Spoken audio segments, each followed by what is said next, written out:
Hello ambulance, यहाँ पर जल्दी आ जाओ, यहाँ एक आदमी का एक्सीडेंट हुआ है। अरे हटो तो ले जाने दो पेशेंट को।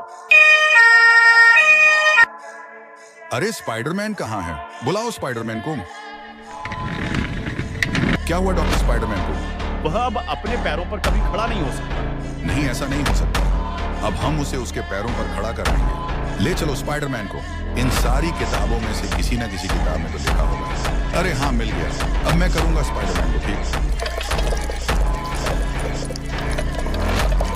ये लो स्पाइडरमैन, इसे पियो और तुम ठीक हो जाओगे। अरे क्या हुआ? इससे तो कुछ असर ही नहीं हुआ।